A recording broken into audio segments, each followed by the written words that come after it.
Hi everyone, my name's Katrina. Welcome to the channel, or welcome back if you've been subscribed to me for a little while.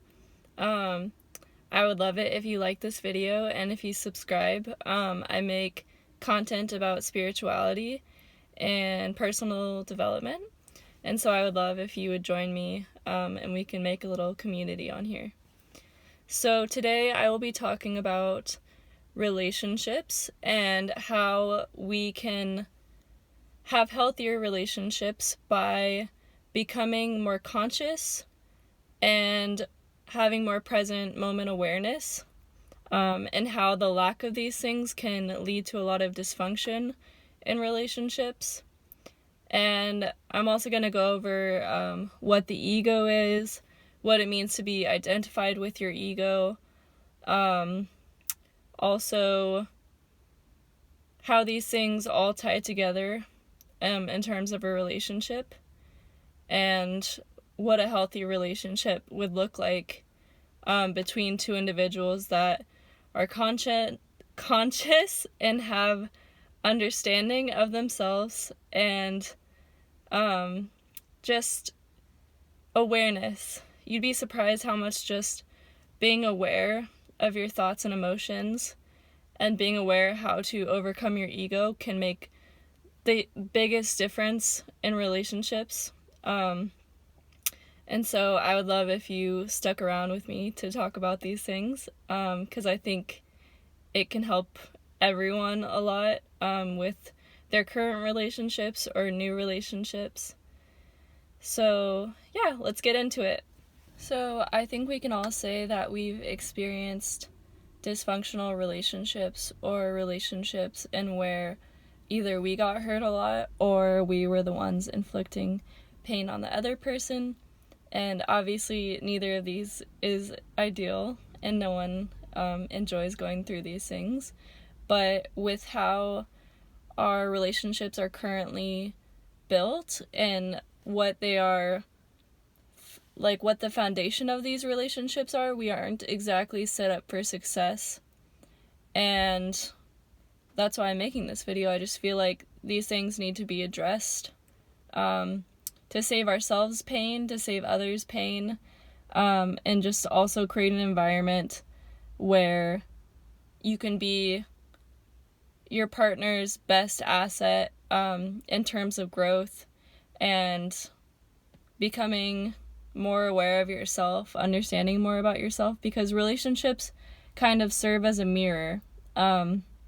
You know, you may be in a relationship and something triggers you, and that's your cue that, hey, there's something inside of me that this person is doing that is triggering something that most likely is causing pain to come up from past experiences.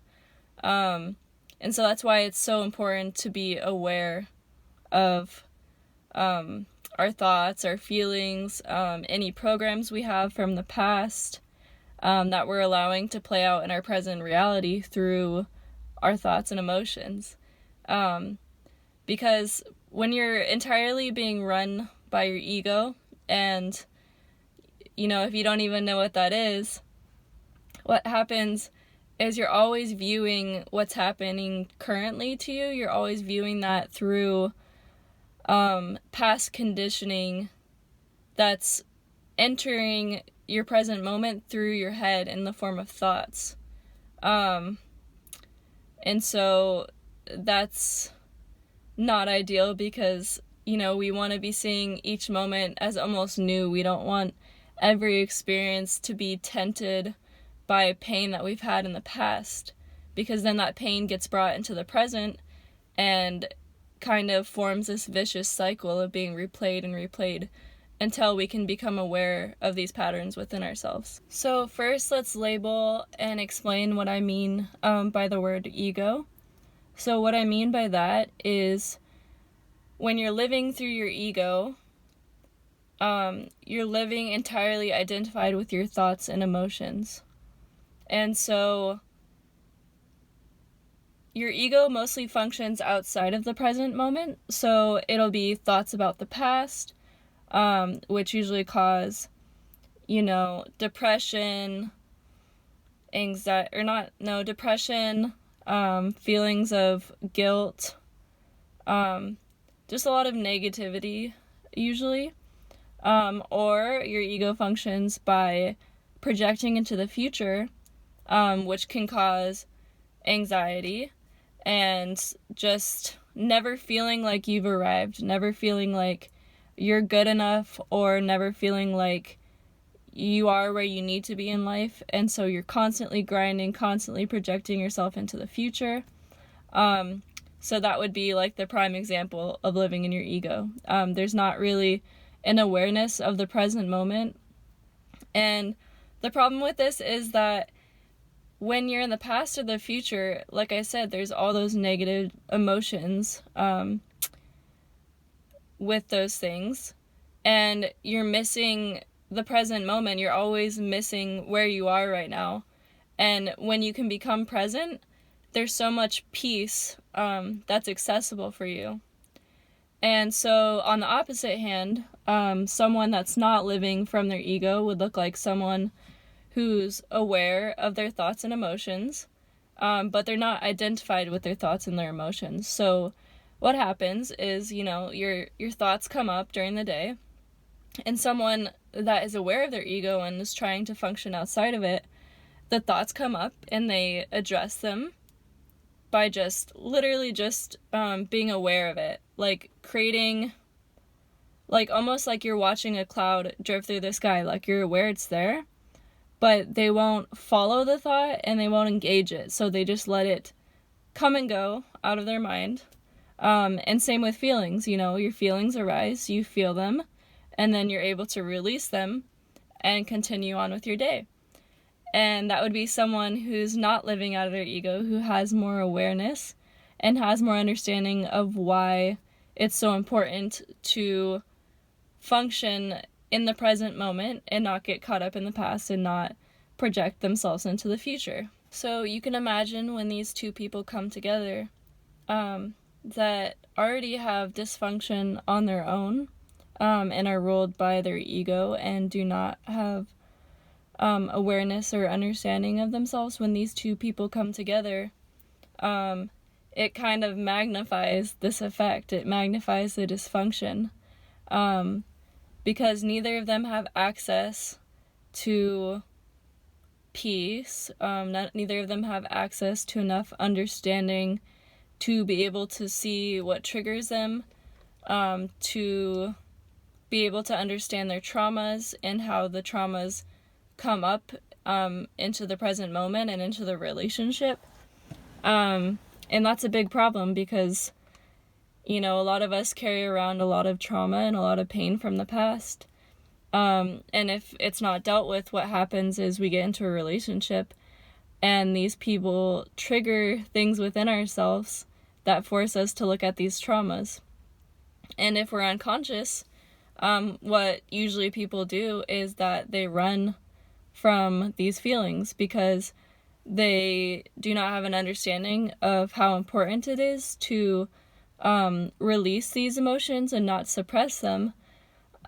So it just turns into a mess, honestly. And I feel like that's why in the world today, most relationships don't work out, and why there's so much divorce is it's very simple. People are just unconscious, and they don't have enough understanding of themselves.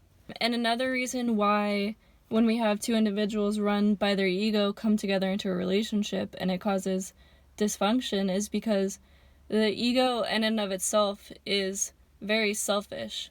And so people go into these relationships with this thing like, and sometimes it's subconscious, but sometimes it is conscious, where they're only in the relationship to see what they can get out of the other person. They're not really in the relationship to grow. They're more in the relationship either for financial stability, for sex, for love that they couldn't give themselves. And so there's this neediness, like, since I could not love myself, I'm going to be with this other person because they give me that love that I can't give myself. And the problem with this is that no one is going to be able to satiate your appetite for love if you don't love yourself, because no one's perfect and no one's going to be able to be constantly loving to you, even if they're trying. It's like, we can try to be unconditionally loving, but we still are humans, so we're going to have slip-ups, even with the most conscious people that have a lot of understanding. It's very important to be able to meet all your own needs before you enter into a relationship, so that you guys can create something together, because you are both whole on your own, so you can just continue building each other up, instead of, a more codependent situation where one person's missing something, the other person's missing something, and so it's like you're searching for that thing within the other person, when really you should be looking for that within yourself first. And it's like, how many people do that, right, before they get into a relationship? Not a lot, because people are desperate sometimes, because they're looking for a relationship for the wrong reasons. Alright, so let's go over some examples of how living through our ego and living unconsciously can play out in relationships. So the first example, let's say this husband, he's been at work all day, he got asked to stay late, he's just having a really stressful day, and he's on his way home, his phone's ringing, but it's across his car, and he can't reach it, and he finally gets home, and his wife, the first thing she says to him is, in an angry voice, "Where have you been? Were you even at work? Why didn't you call me? Why didn't you let me know you were gonna be late? I'm so tired. I need help with the kids." She kind of just unleashes her anger on him, and he's already stressed out. So, if we're looking at this from a surface level, a lot of people would say, oh, like, she's just mad because he's late and she's tired. And yes, on a surface level, that's right. But what we're not seeing is that this woman has, let's say she's had a lot of abandonment in her life, and she's been cheated on a few times. And so this event that happened with her husband triggered all this past pain from all the past abandonment and cheating, all that pain to come up into the present moment. And because she's unconscious, her thoughts, she's not aware of her thoughts and how her thoughts are affecting her actions. And so she just unleashes this anger and this pain onto her husband. And so if she was more conscious, what would have happened is these thoughts would have come up, she would have noticed them, and she would have said to herself, hey, like, I have sympathy and empathy for myself, because I've been through all these painful situations, and that's why these thoughts are coming up. So she would allow those thoughts to come up, she would be aware of them, and if there was any pain coming up, she would sit there and she would feel her emotions, and she would just create space around her thoughts and emotions. And in that way, she would be conscious enough not to allow these thoughts to affect her actions toward her husband. And even when he gets home, maybe she could say, I'm sorry you had a long day, and I just wanted to let you know that this triggered a lot of things for me. I worked through it. And maybe in the future, hopefully you can let me know that you're running late, and if not, that's okay too. There would be a lot more communication happening between the two parties. And in the unconscious situation, she would attack him, he would get defensive, he would then start playing out his own traumas and programming from the past, and probably lash back at her. And so that's how most relationships function. A problem comes up and it turns into like this like spiral of just like gross bullshit basically. And we don't want that to happen, obviously. And so that's why, we need to become more aware of ourselves and be more present so that we can observe our thoughts and emotions before we lash out at people that we love. And another example would be, this is a way I see a lot of men showing up in relationships. They show up as kind of cold and distant, or like they're just a player, or like they just don't care. And a lot of times this stems actually from not feeling good enough, and being insecure and being rejected in the past. And what happened is, in the past, they were not able to feel these emotions. And so they suppress these feelings of not being good enough.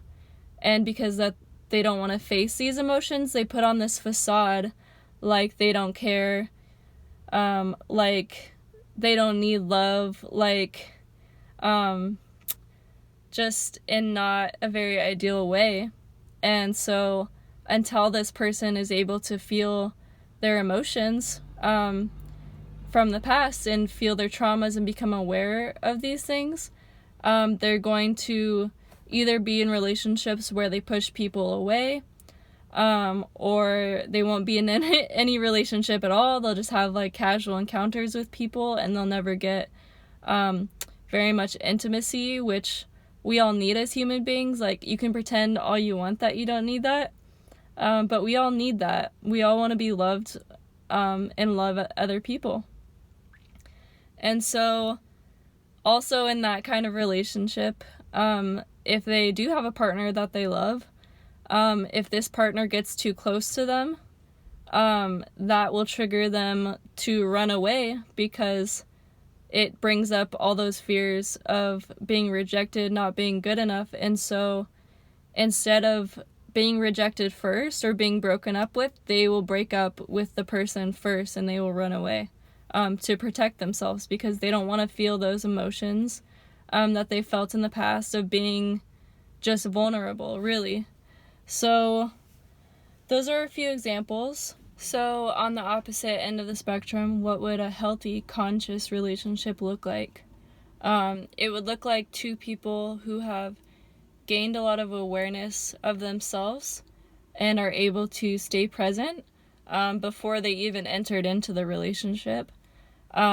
Usually they'll enter into the relationship for healthier reasons, not selfish reasons, more so as a way to just connect with someone and to grow themselves and help the other person to grow.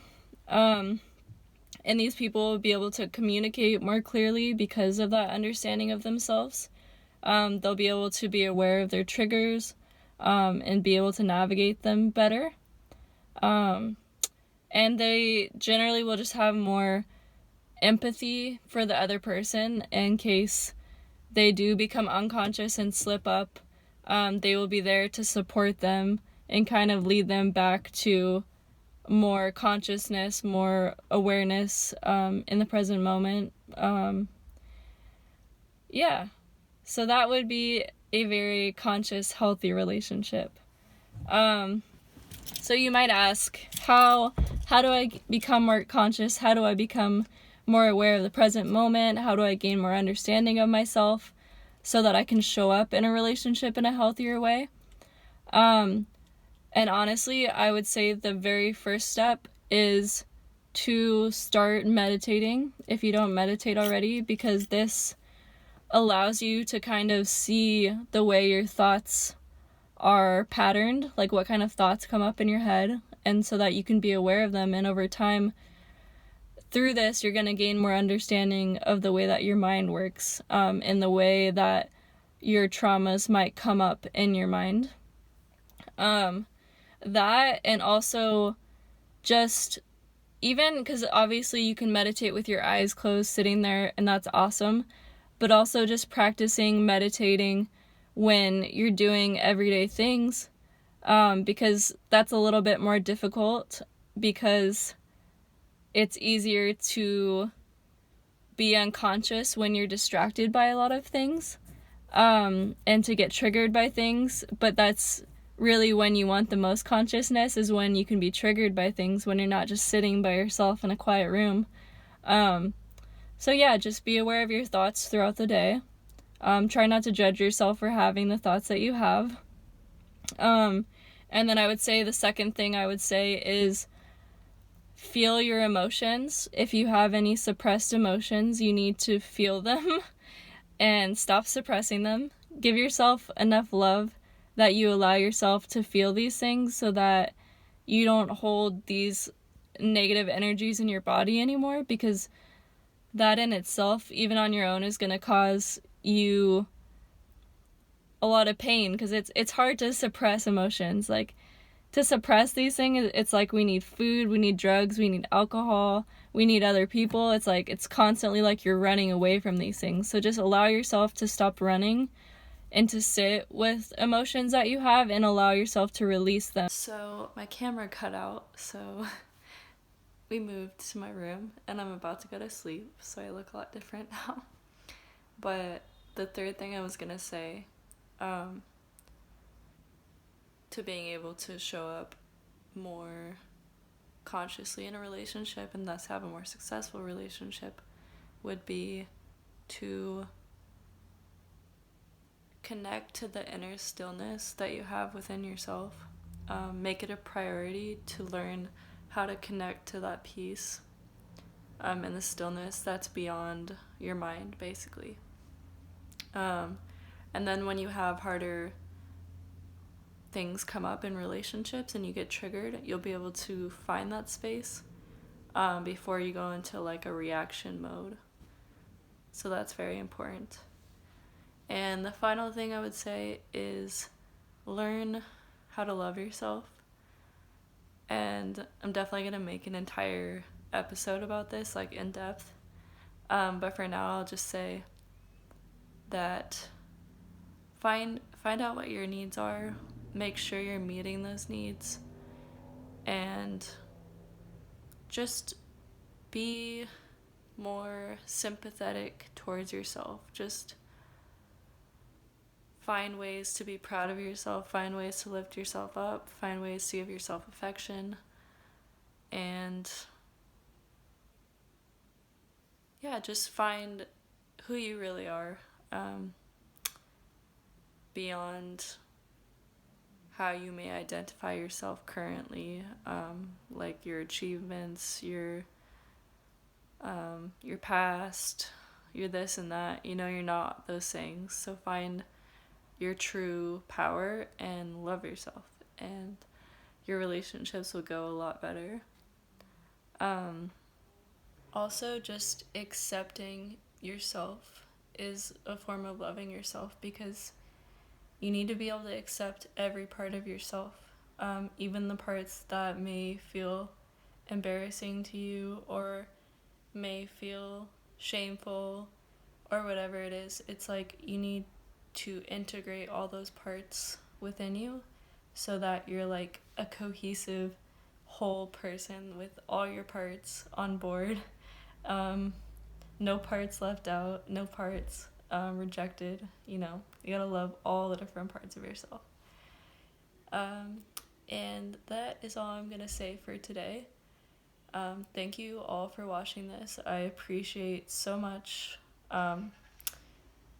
that you guys watch these videos. Thank you. And I'm sending my love to all of you. I would love it if you would like the video and leave a comment. And hopefully I will be on here next week with another video. And yeah, just let me know what you think. And I'll talk to you guys later. Bye.